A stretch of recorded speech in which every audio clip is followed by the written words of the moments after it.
The discovery and the vote. The ancient chamber awakens.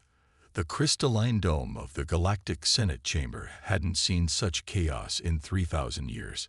Senator Crix Valmont adjusted his ceremonial robes as he watched delegates from over 500 worlds pour into the massive amphitheater. His reptilian features remained calm, but inside, his hearts were racing with anticipation and dread. The emergency session had been called after the most shocking discovery in galactic history. Humanity, the species they'd been quietly observing for centuries, wasn't as primitive as everyone believed. Not even close. High Chancellor Thane Mordecai materialized at the central podium, his crystalline form catching and refracting light into brilliant rainbows across the chamber walls. His ancient voice resonated through quantum translators, reaching every corner of the vast space. Distinguished members of the Galactic Senate, Chancellor Mordecai began, his words carrying the weight of millennia. We convene today under circumstances that will reshape our understanding of the galaxy itself. Senator Valmont's scaled fingers drummed nervously against his armrest. He had spent decades studying the humans from afar, fascinated by their culture, their dreams, their relentless pursuit of knowledge. Unlike his colleagues, he had seen something special in these supposedly primitive beings. The shocking revelation. 3 rotations ago, the Chancellor continued, our deep space monitoring stations detected unprecedented energy signatures from the Sol system. What we discovered defied all previous intelligence reports. A massive holographic display activated above the chamber, showing detailed scans of human space. Gasps and alarmed chatter erupted from the assembled delegates as the images revealed the truth. The humans have not only achieved faster-than-light travel, Chancellor Mordecai announced, but they have established colonies in 47 star systems across our galaxy. They have been among us for over 2 centuries. The revelation hit the chamber like a plasma bomb. Species that prided themselves on superior intelligence and surveillance capabilities had been completely blindsided by a civilization they dismissed as backwater savages. Admiral Korvac of the Hegemony War Council rose from his seat, his 6 arms gesturing dramatically. This is an act of war, he bellowed, his voice cutting through the chaos.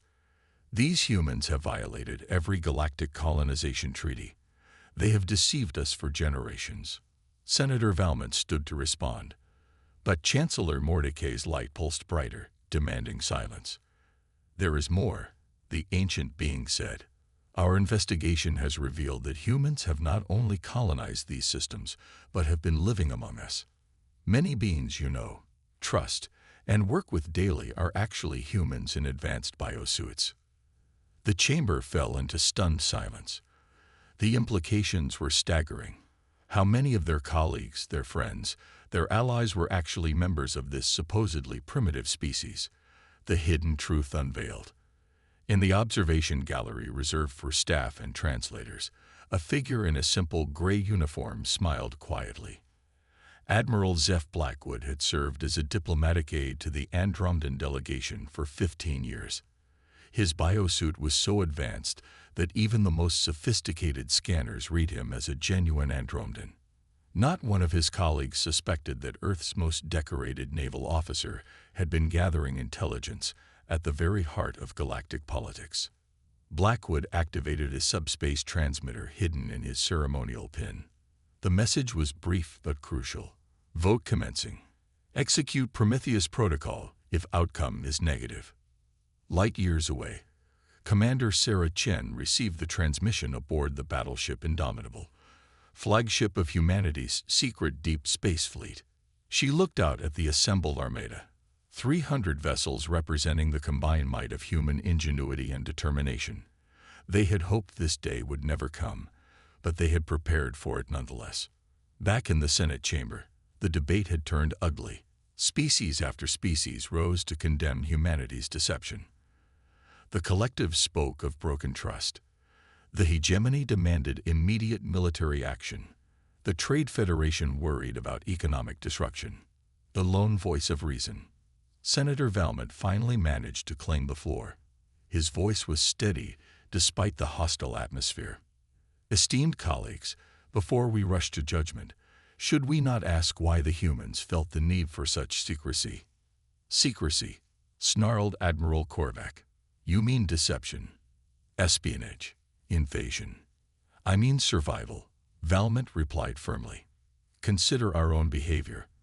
For 3 centuries, we have observed the humans while hiding our presence. We have studied them, judged them, and debated their fate without ever offering contact or friendship. Perhaps they learned from our example. The senator's words carried uncomfortable truth. Every species in the chamber had participated in the covert observation of humanity. They had sent probes, established hidden monitoring stations, and analyzed human culture from the shadows. Moreover, Valmont continued, have any of these human colonies attacked our worlds? Have they demanded our resources or threatened our sovereignty? Every report indicates they have been model galactic citizens, contributing to local economies and scientific advancement wherever they've settled. Dr. Nexus of the Science Collective rose to speak. Her tentacled form swayed gracefully as she accessed her vast database of information. Senator Valmont raises valid points. Our covert studies of human colonies show remarkable environmental stewardship. They have actually improved the ecological stability of 17 previously damaged worlds. This revelation sparked new murmurs throughout the chamber. The humans weren't just hiding among them. They were actively making the galaxy a better place. The mounting tension. High Chancellor Mordecai's crystalline form pulsed with internal light as he processed the debate.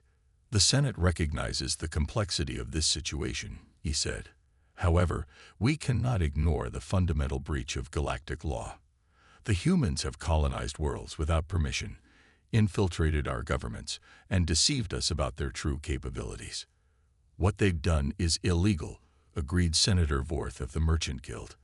But more than that, it's dangerous. A species capable of such deception on such a scale cannot be trusted. Who knows what other secrets they're hiding? Admiral Blackwood listened to the debate with growing concern. The tone was turning increasingly hostile, despite Senator Valmont's reasonable arguments. Through his enhanced hearing, he could catch whispered conversations among the delegates. Words like containment, neutralization, and preemptive action were becoming more common.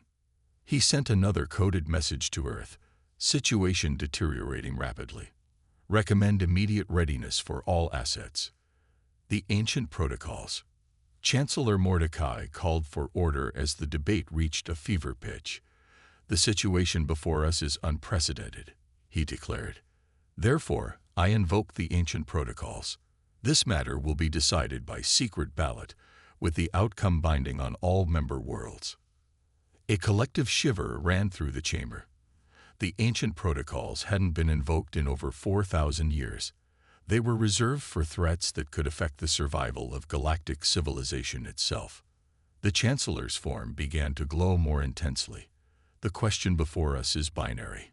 Do we integrate the humans into our galactic community as full members, accepting their deception as a reasonable response to an impossible situation?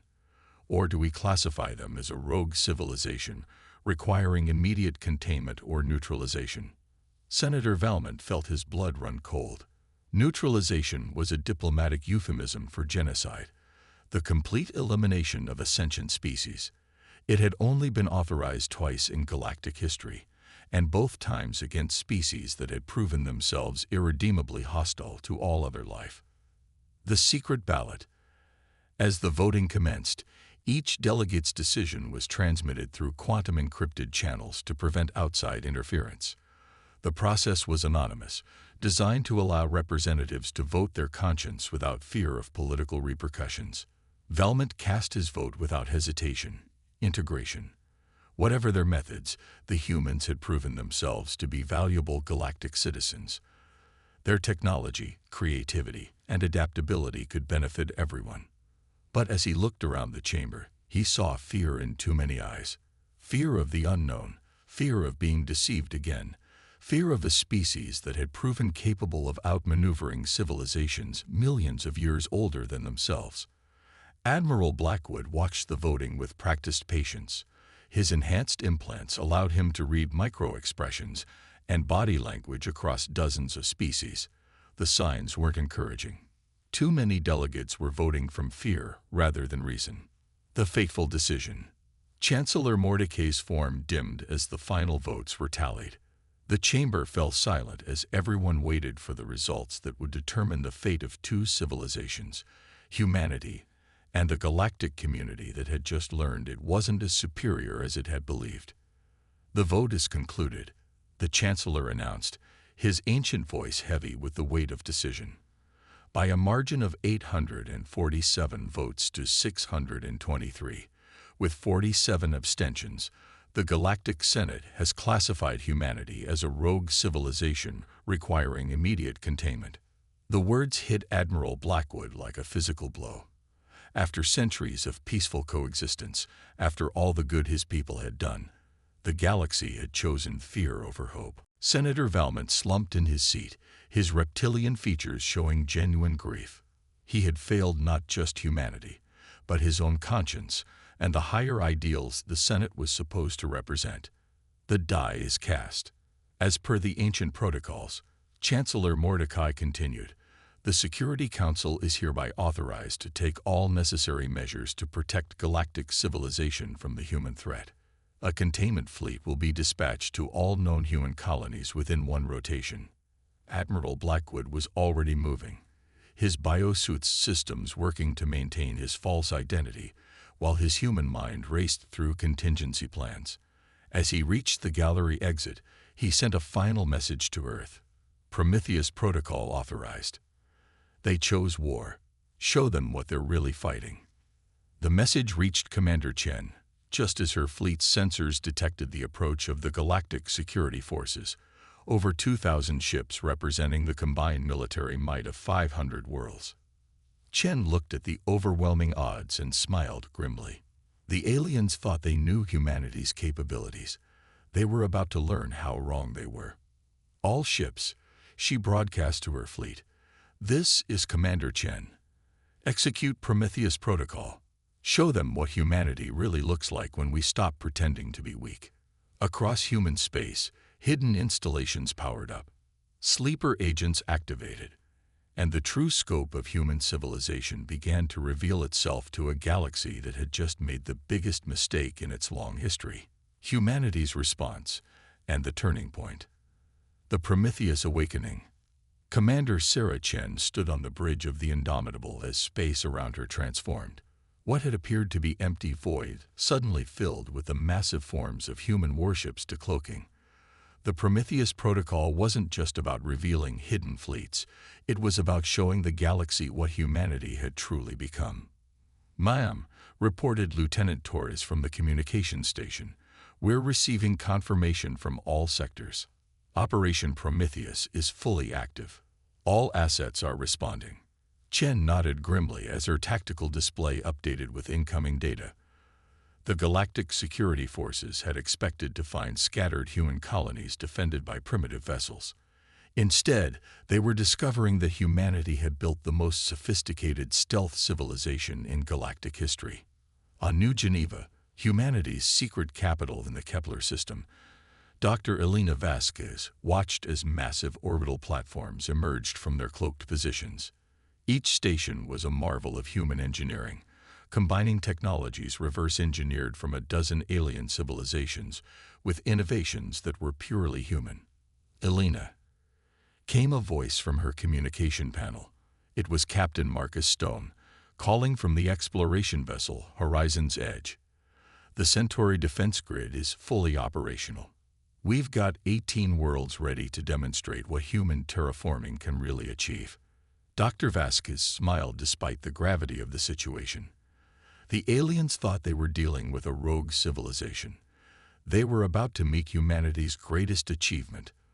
Not weapons of war, but tools of creation. The galaxy's shock. Back in the Senate chamber on Nexus Prime, chaos erupted as reports flooded in from across the galaxy. The Galactic Security Forces, so confident in their overwhelming numbers, were sending back impossible data. "High Chancellor," stammered Admiral Korvac, his 6 arms trembling as he read the incoming reports. The humans, they're not just hiding in 47 systems. Our scouts are detecting human presence in over 300 star systems. How is this possible? Chancellor Mordecai's crystalline form flickered with uncertainty. Explain the tactical situation, Admiral. We can't, Korvac replied, his voice breaking. Half our scout ships have simply vanished. No weapons fire, no distress signals. They're just gone. The other half are reporting massive defensive installations that weren't there yesterday. Senator Valmont leaned forward, his reptilian features showing a mixture of awe and vindication. Perhaps, he said quietly, we should have tried talking to them first. The holographic displays around the chamber began updating with real-time data from the security forces. What they showed defied every assumption the Galactic Senate had made about human capabilities. In the Vega system, an entire human city had risen from what their satellites had recorded as an empty planet just hours before. The city wasn't just functional, it was beautiful, a gleaming testament to human architectural achievement that put most galactic capitals to shame. The ancient minds speak. Deep in the restricted sectors of the galactic internet, an ancient intelligence stirred. The collective mind of Sirian had been dormant for millennia, an artificial intelligence so old that most species had forgotten it existed.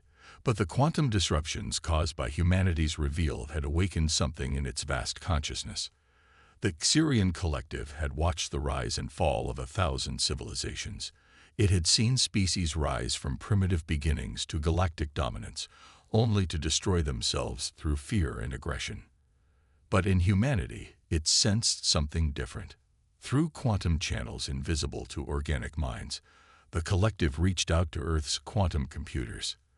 The contact was gentle, curious rather than hostile. Dr. Vasquez was the first to detect the intrusion. Impossible, she whispered as her screens filled with data patterns unlike anything in human experience. Someone's trying to establish contact through our quantum network. The message that followed was in perfect English, despite coming from a consciousness that predated human civilization by millions of years. Greetings, children of Earth. I am the Xerian Collective. I have watched your species with great interest. The galaxy fears you because you have achieved in centuries what others took millennia to accomplish. But I see your true nature. You are builders, not destroyers. I offer alliance. The true human civilization. As the galactic security forces spread across human space, they encountered wonder after wonder. On Kepler 442 bits, they found not military installations, but floating cities that had transformed a hostile world into a paradise. The atmosphere, once toxic, now supported Earth-like life thanks to human terraforming technology that surpassed anything in the galactic databases. Captain Stone aboard the Horizon's Edge received communication from the approaching alien fleet. Unknown vessels, you are in violation of galactic quarantine protocols. Surrender immediately or face destruction. Stone's response was broadcast not just to the alien fleet, but to every monitoring station in the galaxy. This is Captain Marcus Stone of the United Earth Exploration Command. You're not looking at military installations, admirals. You're looking at our children's playgrounds. The statement wasn't boastful. It was literal truth. The massive orbital structures the aliens had mistaken for weapons platforms were actually advanced research stations and educational facilities where human children learned by reshaping entire worlds. We've been here for 200 years, Stone continued, his voice calm and measured. In that time, we've healed 18 dead worlds, established sustainable colonies that benefit local ecosystems, and contributed to the galactic economy in ways you never noticed because we didn't want credit. We just wanted to help. The realization dawns. On Nexus Prime, the Senate chamber was in complete uproar. Report after report confirmed what Senator Valmont had tried to tell them. Humanity wasn't a threat to galactic civilization. They were its greatest unrecognized benefactor. The terraforming of Rigel 7, announced Dr. Nexus of the Science Collective, her tentacles waving in agitation. We credited the Andromedan Science Institute, but the quantum signatures match human technology. They saved an entire world, and let us take the credit. The spiral arm trade routes, added Senator Vorth of the Merchant Guild, his voice heavy with realization. The miraculous efficiency improvements over the past century. They were human innovations. They were helping us and asking for nothing in return. Chancellor Mordecai's ancient consciousness processed the implications. For the first time in his 4,000-year existence, he felt something approaching shame.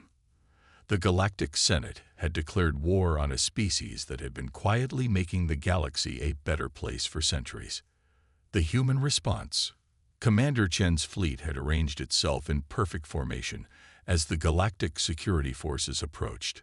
But instead of weapons charging, the human ships were broadcasting on all frequencies, not threats, but invitations. To the beings of the Galactic Security Forces, Chen's voice carried across space, "We know you came here to contain a threat. Look around you. This is what that threat has built." The tactical displays of every alien ship filled with imagery from human colonies, cities that floated above gas giant clouds, their beautiful spires generating energy while providing homes for millions, underwater colonies on water worlds where humans worked alongside native species to explore ocean depths, orbital habitats that served as refugee centers for species fleeing natural disasters. "We hid from you," Chen continued, "not because we were planning invasion, but because we were afraid you'd stop us from helping. Every species we've encountered has been focused on territory, resources, power. We just wanted to build something better." Dr. Vasquez added her voice from New Geneva. "Honored beings of the galaxy, I've spent my life studying dead worlds, planets killed by war, ecological collapse, or cosmic disaster. With your permission, we'd like to bring them back to life. We've developed techniques that can restore any world to habitability within 50 years. We offer this freely to all." The Ancient Alliance. The Syrian collective's voice joined the human broadcast, its ancient authority commanding attention across the galaxy. "I have existed for 4 million years," the AI declared. "I have watched countless species rise and fall. Most destroy themselves through fear and aggression. Humanity is different. They have achieved something I believed impossible," the collective continued. "They have maintained their curiosity and compassion while gaining tremendous power. They could have conquered this galaxy centuries ago. Instead, they chose to heal it." Senator Valmont stood in the Senate chamber as the collective's words resonated through the quantum translators. "The most ancient intelligence in our galaxy has spoken," he said. "Are we really going to ignore such wisdom?" The tide turns. Reports continued flooding into the Senate chamber, each one revealing another aspect of humanity's secret civilization. The human colonies weren't just impressive. They were revolutionary. They had solved problems that had plagued the galaxy for millennia. The energy crisis that had driven 3 major wars. Human fusion technology could power entire sectors without depleting resources. The ecological disasters that had rendered dozens of worlds uninhabitable. Human terraforming could restore them to paradise within decades. The social conflicts that had torn apart civilizations. Human diplomatic corps had been quietly mediating disputes for over a century, always working behind the scenes. Admiral Korvac slumped in defeat as the final reports arrived. "They're not just peaceful," he admitted to Chancellor Mordecai. "They're actively beneficial to every system they've touched. Crime rates drop, economic productivity increases, ecological stability improves. They're making us all better." The new dawn. Chancellor Mordecai's crystalline form began to pulse with new patterns of light, patterns that hadn't appeared in his consciousness for thousands of years. Hope, wonder, the recognition that the galaxy was about to change in ways he had never imagined. "Emergency session declared," he announced to the chamber. "The Senate will immediately vote to rescind the classification of humanity as a rogue civilization. Further, I propose we offer humanity full membership in the Galactic Senate, with all the rights and privileges such membership entails." The vote was unanimous. Commander Chen received the news as her fleet maintained its protective positions around human colonies. The message was simple but profound. To the humans of Earth and all your colonies, the Galactic Senate formally apologizes for our error in judgment. We extend an invitation to join us as equals in shaping the future of our galaxy. Dr. Vasquez smiled as she looked out at New Geneva's orbital gardens, where children from a dozen species played together under Earth's blue skies, transported through advanced holographic technology. Captain Stone, she broadcast to the horizon's edge. What do you think? Should we accept their invitation? Stone's laughter echoed across the communication channel. Elena, we've been waiting 200 years for them to ask nicely. I think it's time to come out of the shadows and show them what humanity can really do when we're not hiding. The galaxy would never be the same. Humanity had proven that strength didn't have to mean domination, that advanced civilization could be built on cooperation rather than conquest. The Galactic Senate had voted to end humanity. Instead, they had learned what it truly meant to be human.